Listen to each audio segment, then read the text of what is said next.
Так, далі. Момент по дверкам хочу так показати, як раніше робили, як я вирішив робити. Значить, так, наші діди, прадіди, батьки робили як? Ось дверки, навіть пластина приклепана і сюди такі стальні такі ці дроти, тройка, так. Або алюмінієві, хто як робив. На сажотрусках ось алюмінієві, наприклад. Так. Так само на таких дверках теж пластина і четверка, проволока. На засувках теж так само. Зараз я так подивився, хто як робить. Найбільше мені подобалась така конструкція. Коли зверху проволокою, тройкою, тут засверлюється отверстие, так, не в цьому кирпичі, а аж в цьому. Тут так само, аж у цьому кирпичу. Засверлюється отверстие і проволочкою, троєчкою стягується це все діло. Тут, зараз покажу, крючачком так зачеплено. Крючачком зачепився. Тут все видно. Так. Раствора на дверках тут не буде. Тому що, як кажуть, розширення різне сталі і кирпича вогнеупорного. Того кажуть, що треба базальтову вату стелити сюди, на цей пройом. Так. Що там скрізь постелив. Ну це я не знаю, чи це вата, чи ні. Вати я не став шукати. Зробив, що було. З такого самого матеріалу, як там я постелив. Повісив. Так, негорючий. Удвоє склав. І плотненько так все зайшло. Тобто, я думаю, достатньо. Так. Проволоку в натяжечку так пустив, так як весняли. А знизу,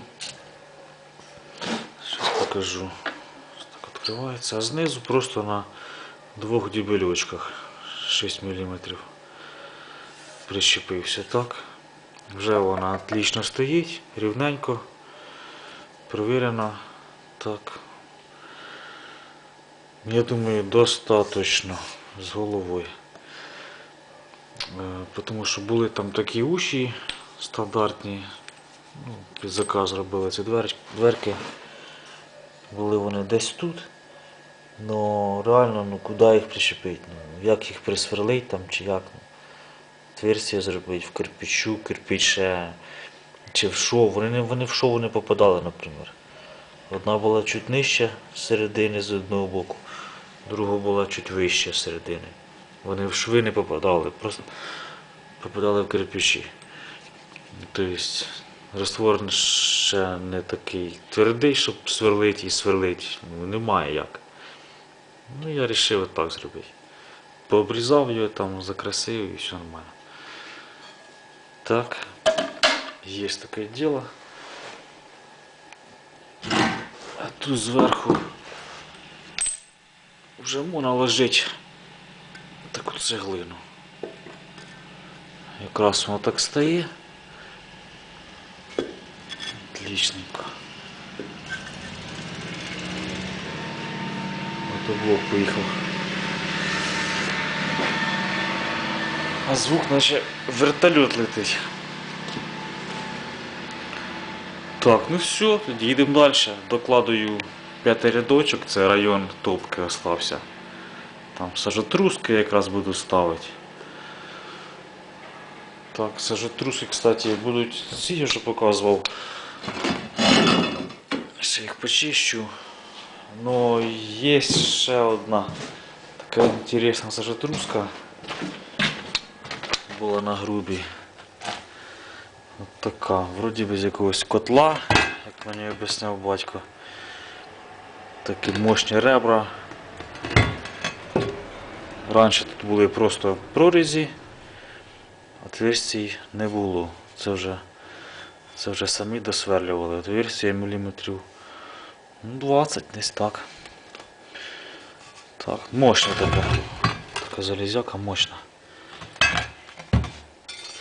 Розміри 20 на 40. Хотів її перше ставити, а потім до мені. Будуть ці, які в мене є. Так, ще момент по кирпичам. Кирпич хоч і отобрав, такий, щоб однакові розміри. Той менший остався трошки. Ну все одно чуть-чуть десь не так щось, чи кривіший, чи як, ну не ідеальний, коротше, кирпич, і нюанси постепенно, це ж бувають, що не сходиться, щось там підпилюєш його, так далі. Ну, шви не однакові виходить, тому що кирпич старий і не однаковий. Міліметр не виходить ніяк. Стараюся чим поменше, звісно, ну нормально виходить. Такі діла. Так, все, докладую цей ряд і показую.